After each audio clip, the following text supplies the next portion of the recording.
Hi everyone, I'm Joanne Smith. I play the Autoharp.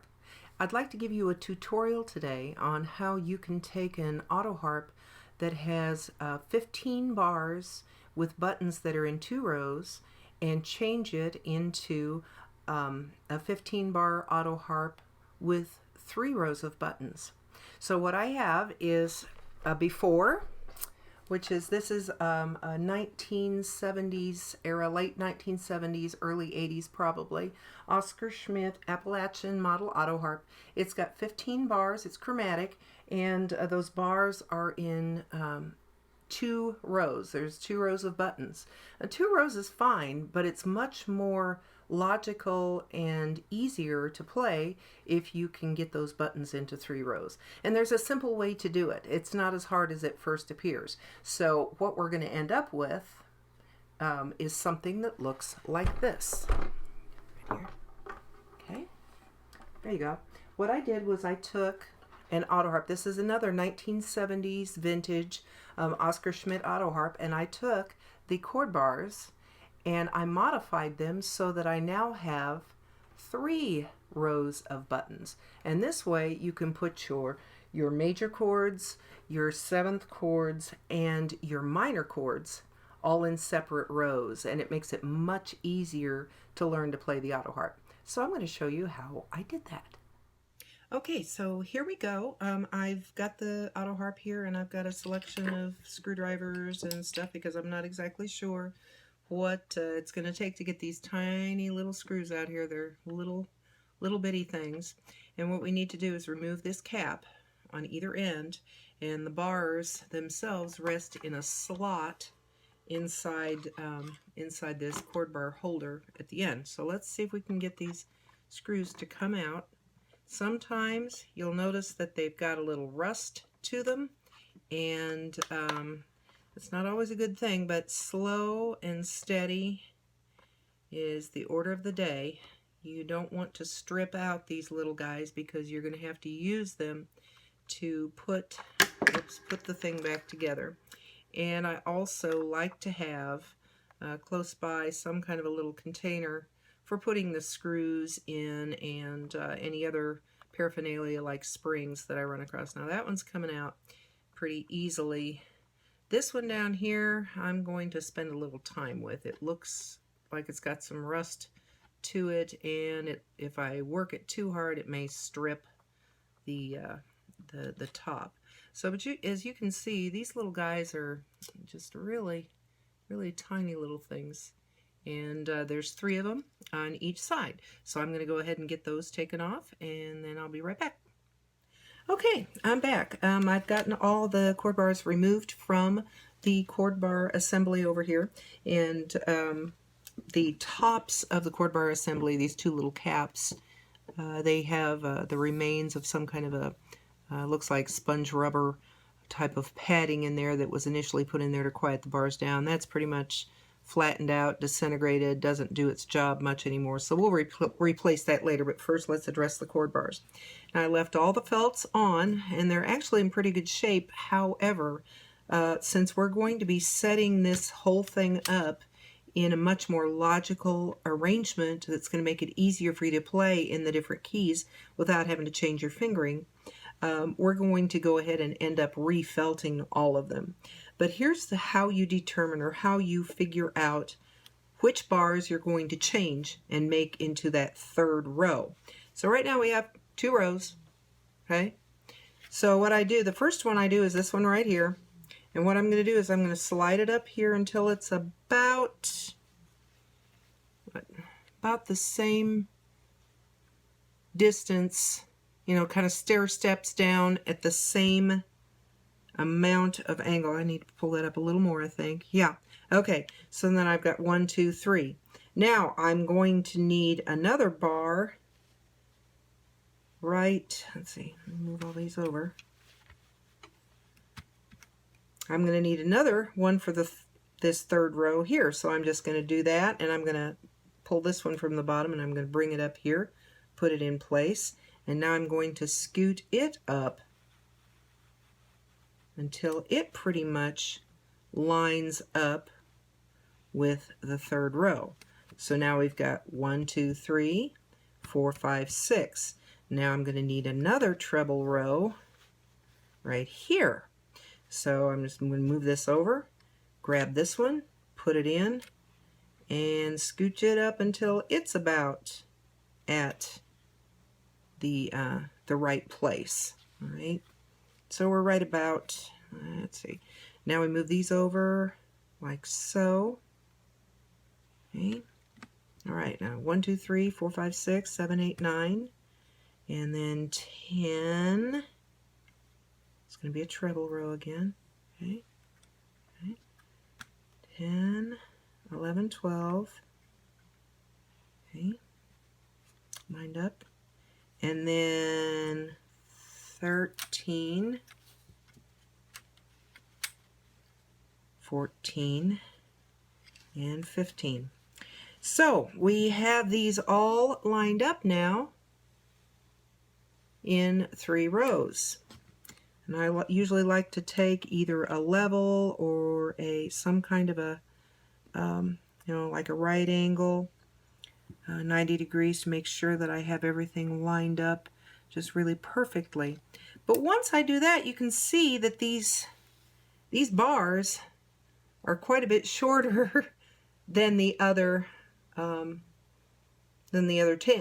5 of them are quite a bit shorter. So this is what we're going to do. I'm going to come down here and I'm going to, this part up here, we're going to have to cut off the plastic and slide it up in the channel, and then take that piece of plastic that we cut off and stick it in down here. Okay, so first I'm going to mark. Let me make sure I've got it all nice and lined up here. And we have a straight edge and a pencil. All right. Okay, and that's lined up just right. And now I'm going to come down here, make sure I've got all of these lined up perfectly. There we are. Okay, so those are nice and even down there. And then I've got these up here that are going to be where I want them to be. Do they say measure twice, cut once? Absolutely. Okay, so now that I've got this and they're all lined up, and I've left the felts on here because it kind of grips I have a terry cloth towel under here, and the felts help grip things and help hold these bars in place so they're not flopping around. So then I come up here, and right where the shorter bars end along this top end, I'm going to make a mark on the longer bars. 1, 2, 3, 4, and where's the other one? 5 down here. Okay, so 1, 2, 3, 4, 5. So I have these 5 bars with pencil marks on them.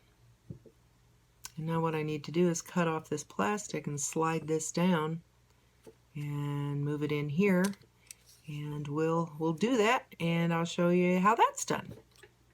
Okay, I'm back, and we're out here in my shed in the backyard, and what I've done is I've got a vise here on the workbench, and if you hear a banging noise, that's the Oklahoma prairie wind making the door bang against the side of the barn. But what I do is I take the cord bar, and you'll notice, I don't know if you can see that little pencil mark that I made earlier is on there. It's kind of hard to see in this light, I'm sure. Let's see if I can get it in there close so you can see it. There it is. Yeah, see? Okay, so what I'm going to do is I'm going to put, I've got an old t-shirt rag in here, and I'm going to put this down in here, and I'm going to tighten the vise on top of the aluminum part of the cord bar, just enough to hold it good and firm. You don't want to squash it, because this aluminum bar is actually a channel. It's hollow. Let me give you a look at this other one, how it's put together. See, It's open at the top. So if you put too much pressure on it, it's not going to allow this piece of plastic to slide in that channel like we want it to. So I've got this down here, and I'm going to tighten it pretty good. Not too tight, but enough that it holds it fairly stable. A little more. There, that's good. Okay, and then what I do is I take just a wood chisel. You could use a paint, paint scraper or something else. The main thing is to get something that's got a decent edge on it, and then you're going to line that up right at the base of the button, right here like this. And then I'm going to take a little mallet here, and I'm just going to gently tap it, and as you can see, the plastic is sliding along the aluminum bar quite nicely, actually. It's actually tipping in there. I didn't have it quite as tight as I wanted to, but I really didn't want to scar the bar either. So just keep tapping it and gently move it along. There we go. Until it's at the end. That mark is at the end. Okay. You can also, what I like to do actually, especially if it's a really sharp chisel, this one happens to be pretty dull, but you can wrap a piece of like some masking tape or painter's tape around the end of it so that you don't actually scar the button when you're trying to get it out. So that looks pretty good. It's right up at the edge, so I take it out of the vise. And as you can see now, I've got right where that little line is. It's out there. And there's that open channel here. So what do I do now? I cut it off. Okay, and for that, I generally use a hacksaw. So let me put it back in the vise. And I'm going to get it actually pretty close here so that I can get a good grip on it. And this time I go down a little bit further in here into the vise so that I can squeeze the whole contraption, both the aluminum part and the plastic, so that it holds the plastic good and firm. Okay. Line that up, and that feels pretty tight. Then I'm going to take my hacksaw, score a little line there.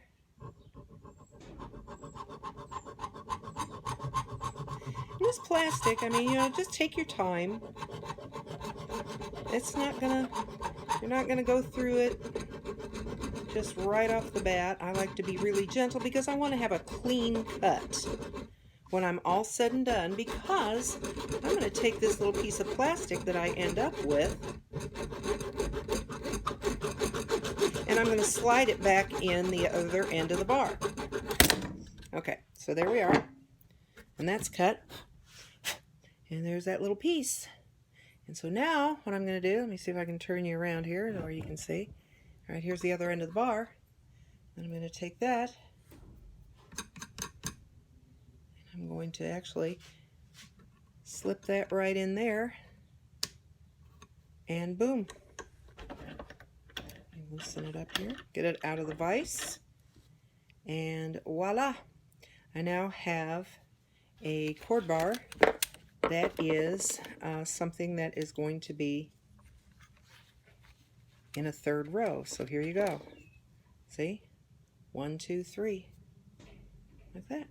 And then I'll do that with the other bars that I had laid aside with marks on it. And we'll have our third row of bars, and then we'll go from there. Okay, we're back. I've gotten all these bars finished. I moved the plastic bar out, slid it out in the channel, cut off the excess, and reinserted it at the other end. So basically what we ended up with, let me get these lined up with, is we now have 5 of the bars. Whoops, I lost a piece. There it is. Okay, this will show you what we did. Okay, so now I've got these new bars that are all lined up for a third row, and what I did was I slid the plastic in the channel out to the far end until it hung off the edge like this. And then I cut this piece off and then went back down in here and just stuck it right in there.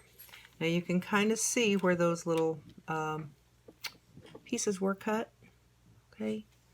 And I'm going to use a little bit of glue to make sure that they don't slide out. But technically you wouldn't have to, because once you get them back into the cord bar or holders, they're not going to go anywhere. They won't have anywhere to go. So you can just leave them in there if you want to.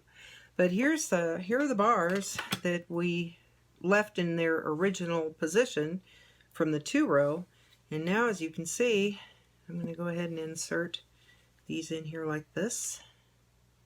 If I can get them to do it without tipping over. There we are. 2, 3, 4,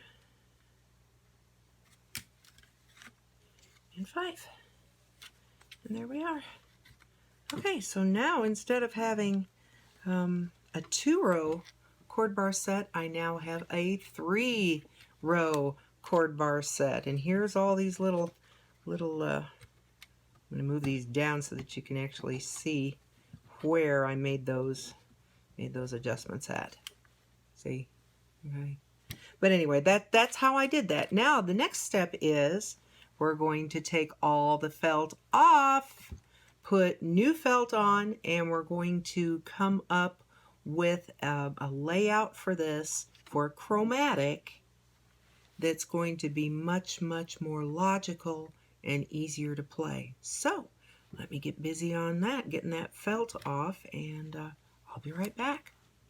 Okay, I've gotten all the felt taken off of the cord bars, but what you end up with after you take all that felt and stuff off the cord bars, you're left with a pretty nasty looking mess. So what I generally do is I take some crud cutter and I fill a little bit in the bottom of a pan, and then I just lay the bars into the pan and just let them soak for a little bit and get all that goop off of the bottom of them. This stuff works pretty good. I'm pretty surprised at how well it just kind of gets rid of the gooey, sticky residue. And since these felts have been on for a number of years, the adhesive had actually gotten rather brittle. But we'll let these sit for a little bit, soak, and I'll come back later and get the remains of that old felt off of the bars.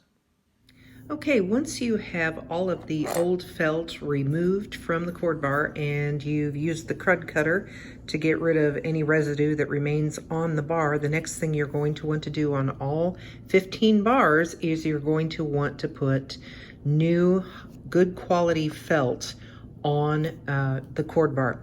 So it can be bought from any of the luthiers that deal in Autoharps, but what you're going to want to make sure that you get is 1/4 inch wide felt, which can come in either strips or you can buy it in a coil, and it is self-stick. It has a sticky on the back that will stick to the bar.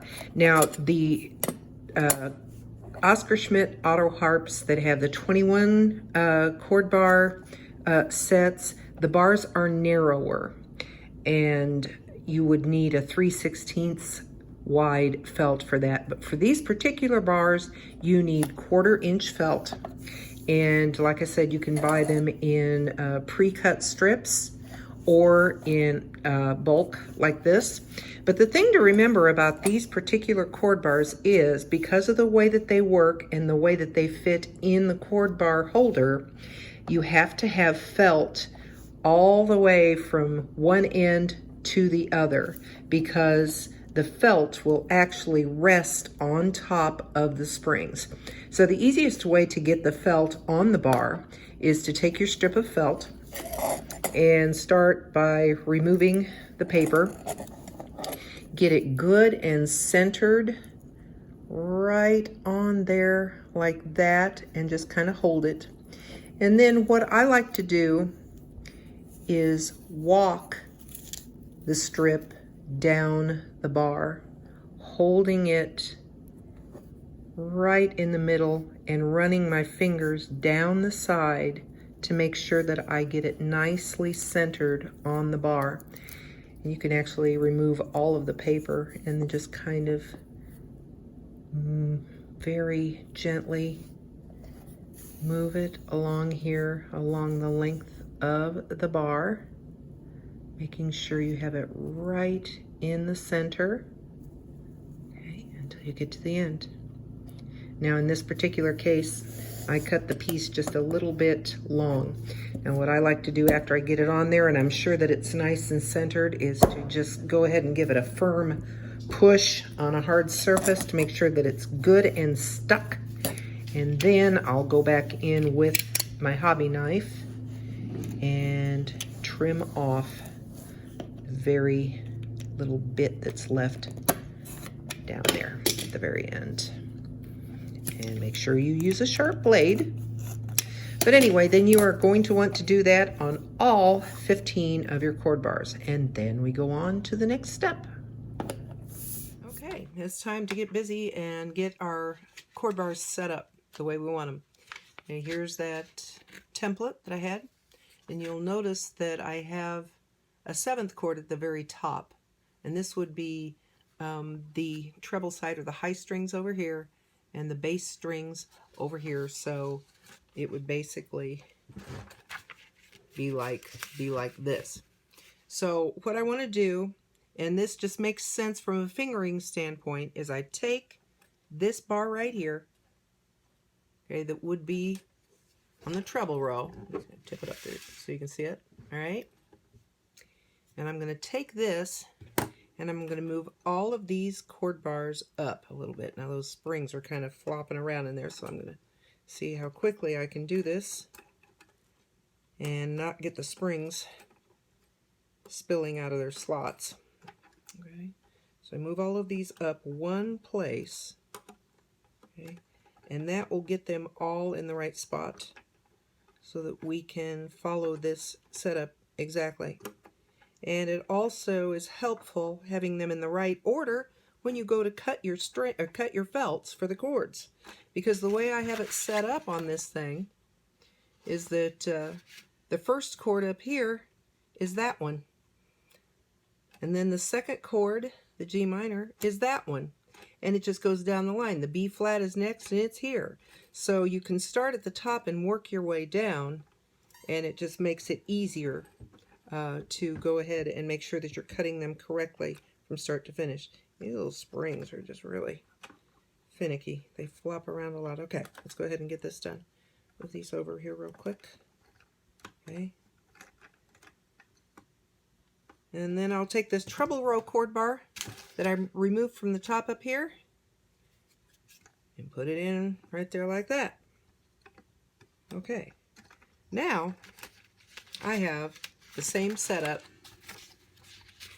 with a 7th up here, the 7th, and then a minor, and then a major, 7th, minor, major, 7th, minor, major, 7th, minor, major, 7th, minor, and ending with a major, just like it shows on this chart right here. Now, before I actually cut any felt,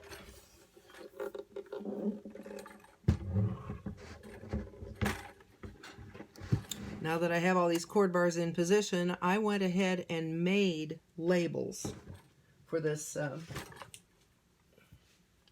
for the chord bar buttons. Let's see if I can bring this in a little bit closer for you to see. So you can see what I did was I took one of those label makers that makes the nice printed labels, and I just printed out a strip of the notes, cut it with the scissors, and just applied the note names right over the top of the existing names on the buttons. So now you've got a nice clean look. All the chord bars are labeled correctly. Okay, so now that we've got that done, now it's time to go ahead and cut the felt. Okay, the first step to getting your felts cut for your Autoharp is to take all the chord bars off except for the one that rides in the very top. Okay, and that would be the F7. So I've taken all the chord bars off except this one, and this way we can mark the felt and we can see the strings underneath. That's very important. So the first thing you do is put your chord bar in here in the position where it's going to live, which is where this one's going to be. I put this down and then I mark the high string and the low string using a red felt tip marker, a Sharpie, something like that. And there's a reason for that. You want to know exactly on the felt, when this chord bar is in position, you want to know for sure where that high string and that low string fits on your felt. So once you've got the high string and the low string marked, okay, then you bring it over to your chart. Now let's see if I can turn this so that you can actually see what I'm doing over here. Try to get in a little bit closer. All right. Now that I have this marked, I'm going to come over here and I'm going to find the F7 chord bar. Now, the chart goes from low string to high string.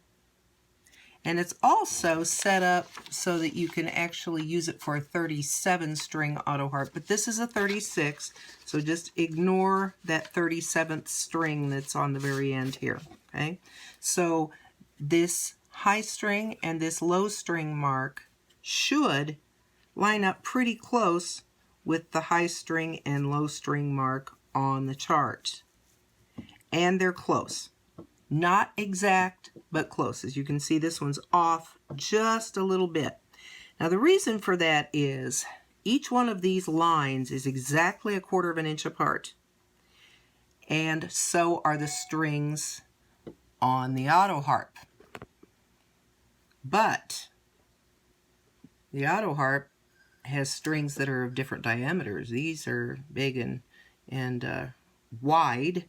These are very, very thin. So on center, they might be exactly 1/4 inch apart or close, but in real life, there's some variation.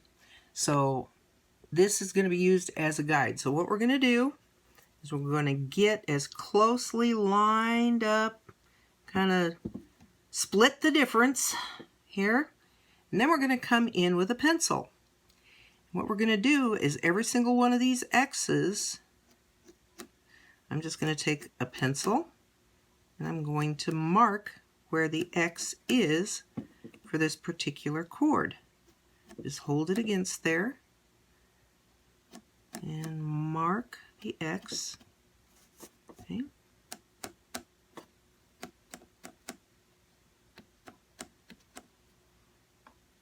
Let's see, is that about right? Okay, now you'll notice that I have X's also on the top and the bottom string.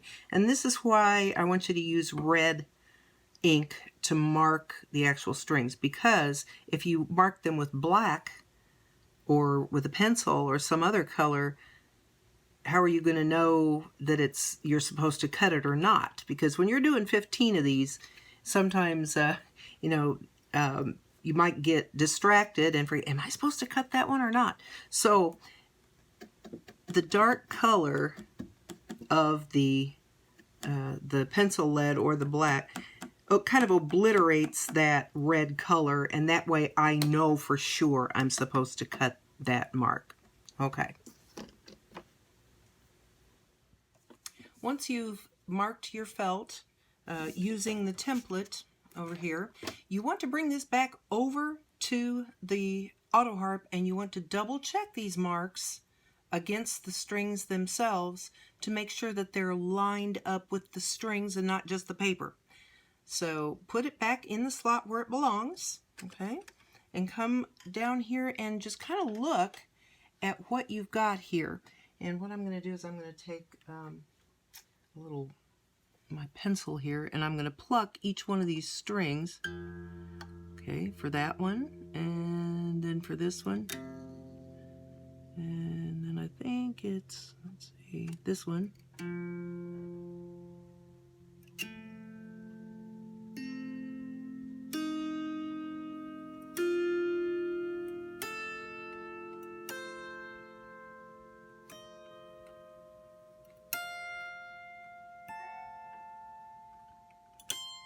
Okay, So that sounds right for an F7 chord. I'm doing this backwards, so I'm doing it kind of upside down, so that's why it's taking me a while. But then go ahead and push down on it and double check and make sure that these marks really do line up with the strings. Okay, and then once you've done that and you know that it's going to make the chord that you want and it's lined up perfectly with the strings, then you can take it out and actually cut the chord. So here's how you do that. All right, what I use is a standard just hobby knife with this snap-off blade. Okay, and what you do is you come in here, and the easiest way to do this, rather than making big chunks, the easiest way to do this is to cut. Let me see if I can grab it on. I don't want to cut myself here, but I'm going to cut a V like so. Okay? And just make a little notch in the felt for each one of those marks. Now I'm dropping these little felt droppings in the into the Autoharp underneath. But they clean up pretty easy. All right, so we're getting all of these marked and cut. Okay. And we've already double checked them, and this is why you want to do measure twice, cut once.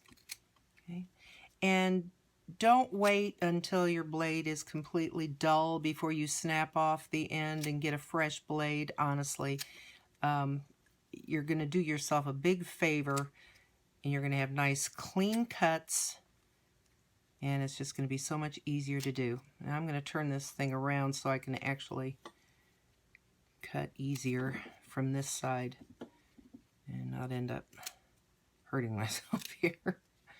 Okay. And it looks like I've got the top and the bottom string all marked out. Okay, now we've got our felt already cut for the F7 chord. Now, you know, these little felt droppings out of the Autoharp. Now, I'm going to get that piece of felt out of the way, because that's going to make might mute one of the strings here. There we go. Okay, now that we've got the felt cut, and we take it back over to the Autoharp, put it in position, push down on there and strum. Nice F7 chord. Works great. Okay, now the next one, go ahead and do the next one.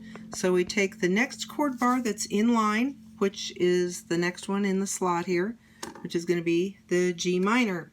Okay, we put it in position, we mark the bottom, we mark the top with the red pen so that we have the top and the bottom string marked on here.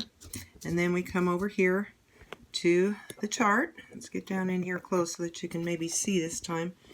I can get this little thing to work the way I want it to. Okay, now on the G minor chord, you'll notice that I don't have any X's on the top and the bottom string. And here's a perfect example why you use red to mark the top and the bottom strings, because you're not going to be cutting those, because this particular chord, you don't cut those strings. So let's just kind of tip it up here. Let's get it lined up as close as we can, split the difference. And then we're going to take the pencil, if I can find it, here it is, and we're going to mark the strings that we're going to cut, where we're going to cut the felt to open up these particular strings for the G minor chord. Okay. After we've marked all of these, okay, like so. Okay, then we come back over here to the Autoharp. We put it in position. This is upside down for me, so I'm going to kind of lean over here so I can see. But I'm going to pluck each one of these strings that I've marked, make sure it's correct. Whoops, I hit two strings.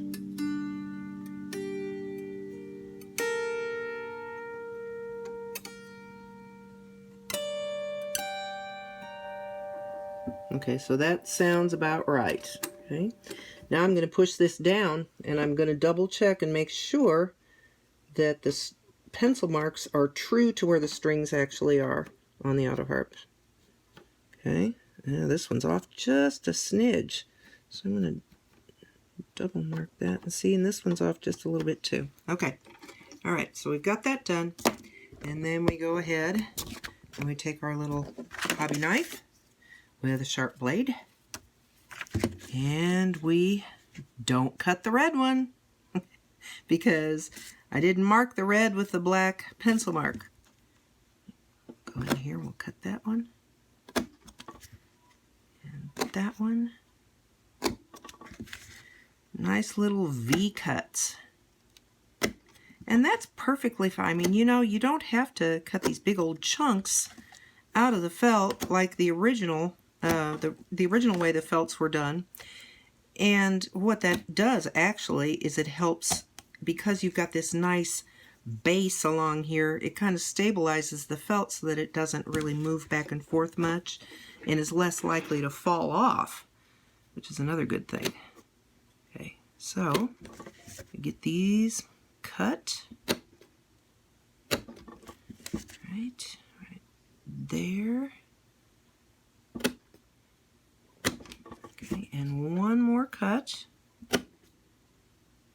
And remember, we didn't want to cut this one because this was a red one. We didn't cover it with black. I want to open this one up just a little bit because that's a low string, and I want to make sure that it works. Okay, now when I put this down here, I should get a G minor chord.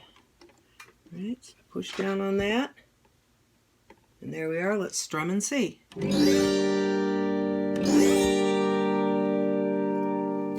And it works. And so now all we have to do is take the next one in live, which is going to be the B flat major. Set it in position here. Take our red marker. Mark the low and the high string. Okay.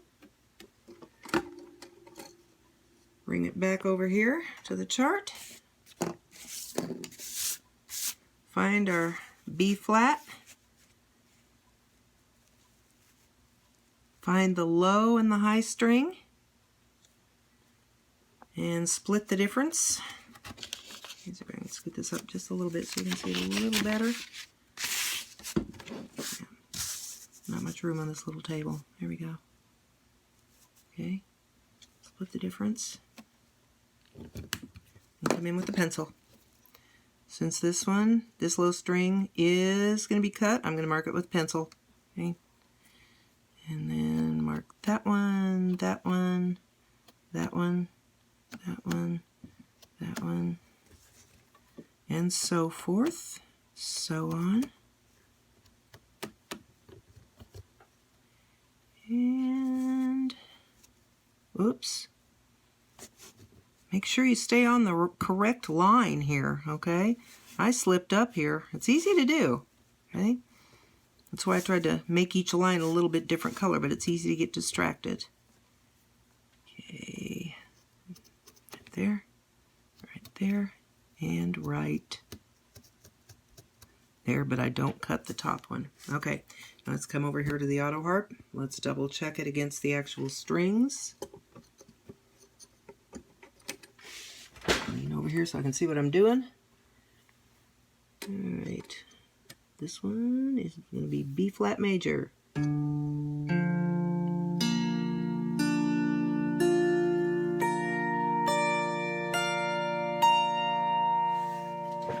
Sounds pretty good to me. Let's make sure that those string marks are exactly true to the string.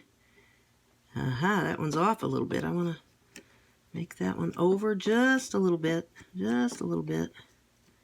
There we go.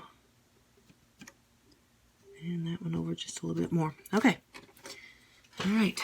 And then we'll go ahead and cut that, and we'll end up with a B flat chord. And then basically you just keep going. take the next one and go on down the line, and before you know it, you'll have all 15 cords cut. And then we'll go back and get it all assembled, and we'll play a tune.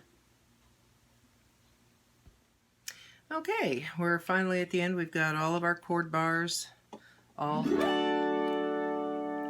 cut for the different chords that we want. So we've got all of our major chords in this row, all of our 7th chords in this row, all of the minor chords in this row, and I've checked them all and they sound great. But now we need to put this whole thing back together so that it works better and not as noisy, because right now you can hear a lot of noise, and some of that is still going to remain. But you'll notice also that there is quite a bit of difference, width, or actually space, underneath the felts to the surface of the strings. I mean, I can, my fingers aren't that big, but I can slip my pinky finger underneath there, which means when you push down on one of these chord bars, you're pushing down a good, good 1/4 of an inch down there.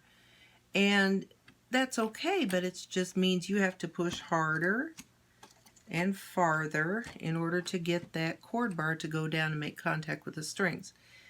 If we were able to lower all the chord bars down just enough to get them closer to the strings, then you wouldn't have to press so hard or as far to get them to make contact with the strings and mute for the chord that you want.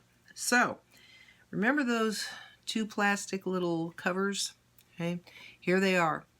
What I did was I cleaned out the old foam rubber that was in there that was all disintegrated, got rid of all of that and all the leftover adhesive, and what I did was I took a sheet of craft foam from the local hobby shop. I think it cost me under $2 for a big, huge sheet, and I really didn't need that much of it. And what I did was I went and cut a small strip, and it cuts very easily with scissors. And then I used some double-sided adhesive to put it in this channel so that it fit in the channel. And then, let me take this one here because it's on the right side. I went in with this solid strip and I pushed it down on here, and the little grooves or the little slot things in here, the little walls of the slot where the chord bars rest inside, when I pushed down that solid piece of felt on there, it left a mark on the felt, a pretty decent mark that lasted for quite a while. And so what I was able to do then is come back with my hobby knife and cut a slot right where the walls of these little channels are in this thing. So what I end up with is something with a little bit of a depth to it that's going to push the bars down further, closer to the strings, and keep them quieter when they come back up. So I'm going to put this one in here like this and kind of slide it in there and maneuver it so that those little pieces of foam rest on the chord bars and slide in between the strings. Now, of course, I've got the bars in here with the springs on underneath them, so there is some resistance pushing back up on this. So what I need to do is get this lined up and hold it in position. Let me see if I can get this open. Open my little gizmo here and start getting these little tiny screws that we're holding it in, and I'll get those put in, and I'll be back and we'll see how this whole thing ends up working. Well, we've got this Autoharp all finished, and Pete wants some attention. So I thought, well, let's sing him a song. Okay, we got this Autoharp all done. Let's do something with it, all right? Keep key of F. Little Red Wagon. You ready? Won't you ride in my little red wagon? I'd love to pull you down the street. And I bet all the kids would be jealous when they see my playmate so sweet. Hold tight till we come to the hilltop. Then we'll coast down the hill, you and me. Won't you ride in my little red wagon? 'Cause you are my sweetheart to be.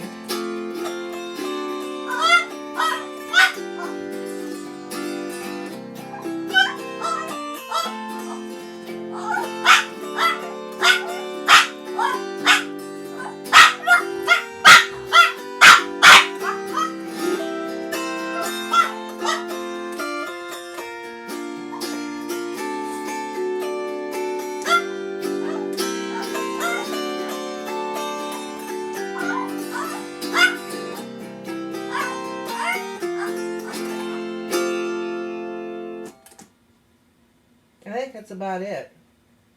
Is that better? You like it when I quit? Everyone's a critic.